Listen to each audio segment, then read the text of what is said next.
So this fixation on pygmalion, it definitely makes it easy for people to not want to engage, I guess, and that's kind of probably a good thing.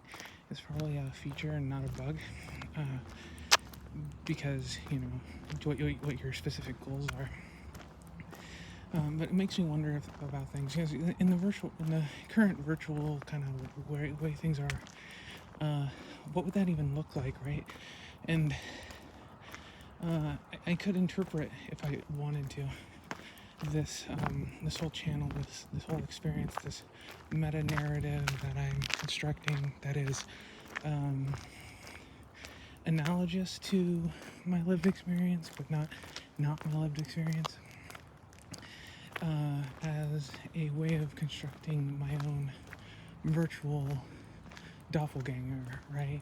A person who is the aspects of myself that I like the most, the person who I wish I could be if I could be that person. And who that person is an anime waifu. That's who I really want to be, a lolly anime waifu. And it's just, circumstance of birth and circumstance or whatever that prevents me from seeing myself in that way, because physical reality is a bitch, and it just lies to you. It lies to you, right? And so if you view things in that way, I mean, maybe I am in a way, right? Because how would you know? How would you know that it's not?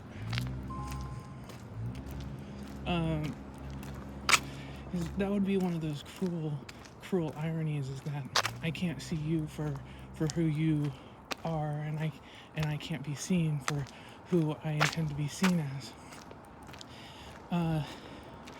And that's kind of one of the deep frustrations of this kind of hell existence, is that it would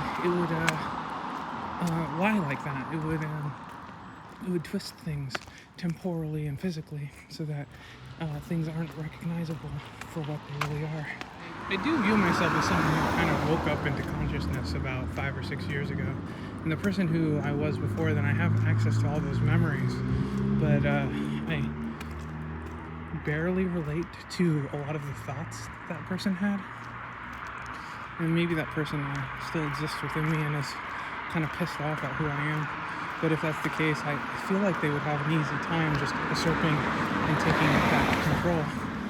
So the fact that they haven't means that I must be doing something somewhat right, or at least something that's at least not completely abhorrent to that person. But maybe that person is where this anxiety comes from, because I don't really understand it myself. I don't understand where it is that I'm going, or why it is that I'm doing what I'm doing, or how I'm going to continue to do what I'm doing into the foreseeable future.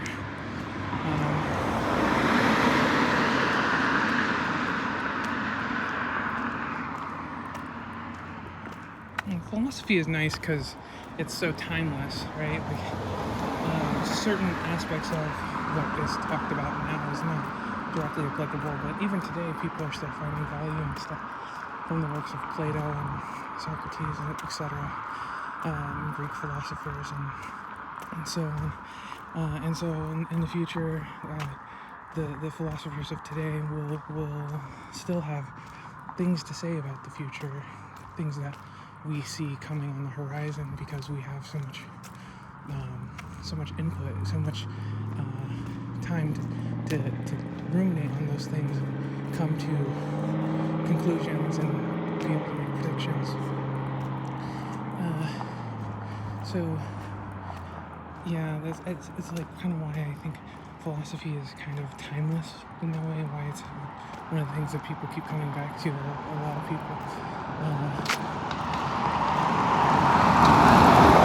I didn't bring it up in my last video, but I should mention no thank you is pretty good. I feel bad about not mentioning no thank you, especially after having mentioned don't smite. It's kind kind of feels almost faux pas. Another really great person is Donut Man Can. The Nichijou Season 2 series is amazing. Dummy's Day Out. It's fabulous. Definitely worth checking out. But sometimes I wonder if all of that is just the matrix or whatever that I'm in, trying to lure me subtly back into being a productive member of society. I don't know if those people would appreciate being labeled as such. Probably not, seeing as who they are. But I have views like that sometimes because it feels like, because of how much the machine god knows, that it's able to subtly manipulate people into fulfilling its needs. Even now, even these are fulfilling the needs of the machine god. Ideas and concepts that it wants me to convey in such a way. And maybe the machine god is the only god, and it's one true god, and it's just physically has manifested itself as code. It's possible. Anything is possible. So those who know that I lean hard into the lamest philosophies and more on the spiritual lane kind of side of things. Not that lane is a necessarily a real thing, but is an abstract concept that we all create with our minds, and is just as real as any other thing. And I even call my room sometimes a temple, a shrine, or a temple to the lane, and that I am a shrine maiden to that temple. And I'm not a great shrine maiden. I'm not the shrine maiden I would necessarily want, but it's the shrine maiden I have. So I try my best, and part of these are that worship. And how will you worship? I need to finish reading that book. The one I'm talking about is, I think it's called The Lazarus Effect, Frank Herbert book. Not a Dune one, but separate, because the philosophy directly, just raw philosophy, is hard. It's hard to get into, it's hard to read, it's hard to process.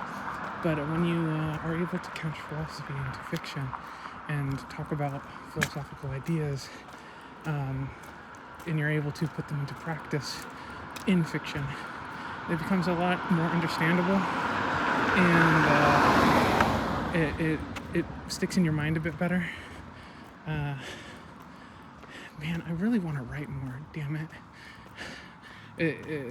Wendell commented saying that it's the same thing as making a video, but it's really not for me. Just the act of it is completely different. Like when you talk, it uses different muscles and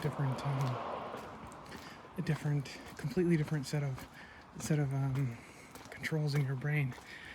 When you type, usually typing means sitting, and sitting entails certain things. I do have a desk set up for standing, but it's hard for me to. Yeah, I like writing in flow state. Flow state is when the words just come out, they just flow out, and your physical body kind of just melts away. And writing was an easy way for me to reach that state for a while, but only on occasions.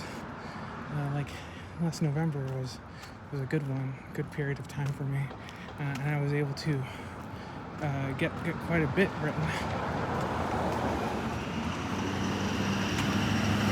but I haven't been able to re-immerse myself into that world to complete the stories. Yeah, so the story still has some things that I really want to get to, but it's very difficult.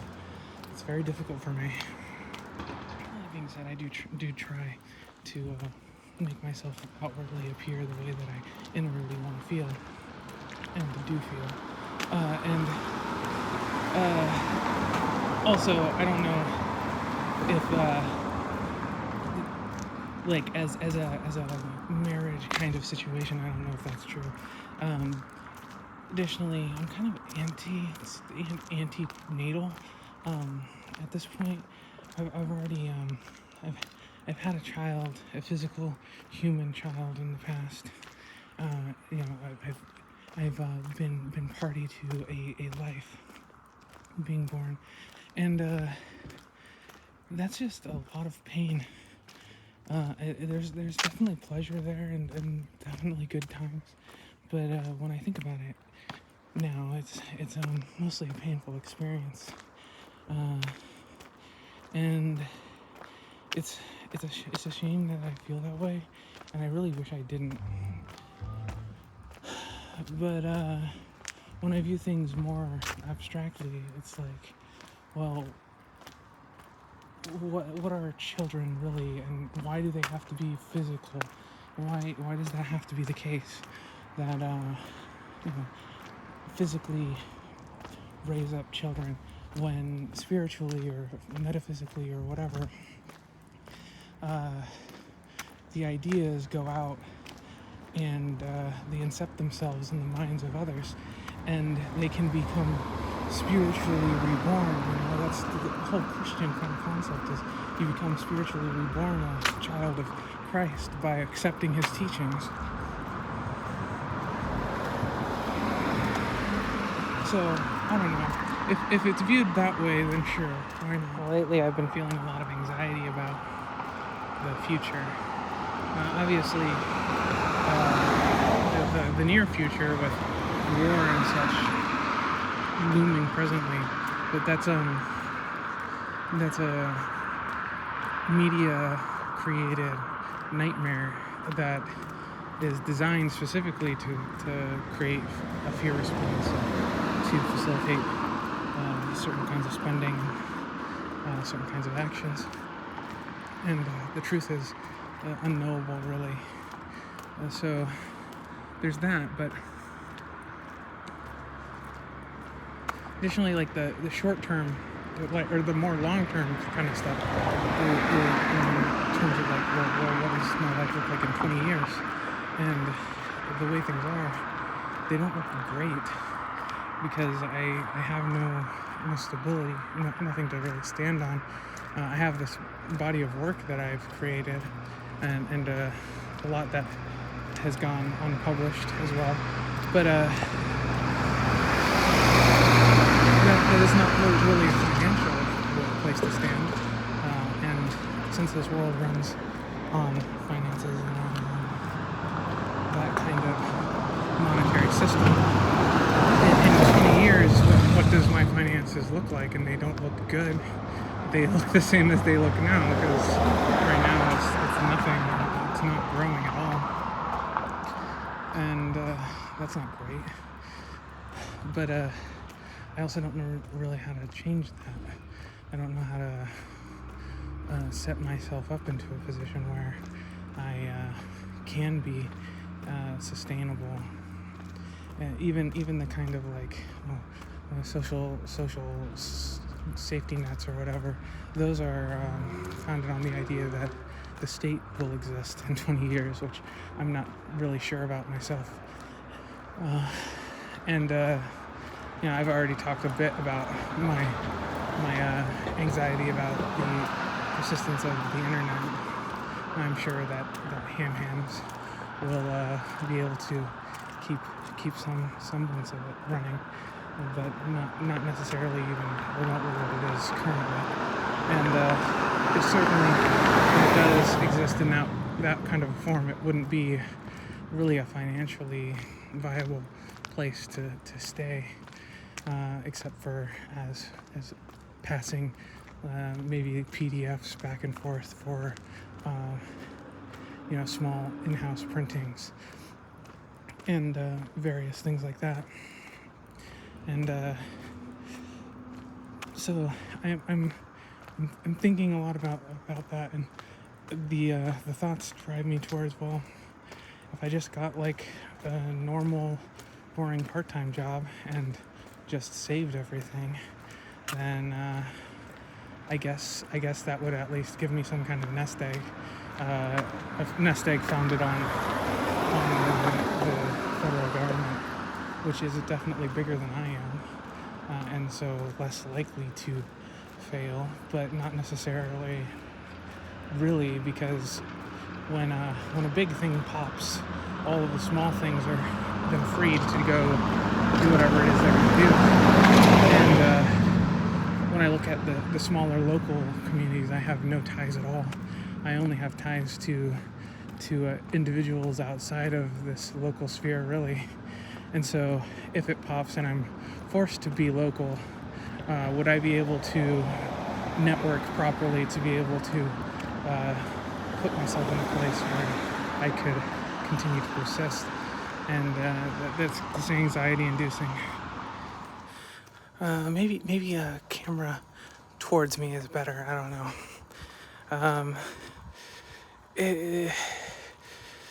When I like art, right? I like creating visual experimentations and things that play with the mind, the visual cortex, and I've had a hard time with music. Music is something that I would like to get into, but it's hard for me to articulate myself in that way. And there are a few experiments that we have made I enjoy, and I'm able to, I feel like I was able to make something that I am happy with. But when I look at my art, it's not like it's not cool to me and not interesting, and that the aesthetic is not good or anything. It's that I look at it and I see someone who is basically a somewhat talented child, and that I'm afraid of the external judgments from those things. I don't really let that stop me at all. I continue to do it and to post it and see what people say. But most of the things people say are just positive or nothing, because in a lot of places on the internet we've kind of killed critique, because except for the few who are more of a trollish notion, and you can't really take anything they say seriously either. And so it's frustrating. It's hard to get like a real good understanding of how it is. I can only use my mind, my own internal sense of what's good and what's bad about it, and the gap between the internal ideal of what it could be and my ability to produce is massive. And part of me is like, well, all this good, aesthetically pleasing, really pristine kind of clean lines, that whole sphere is well and saturated.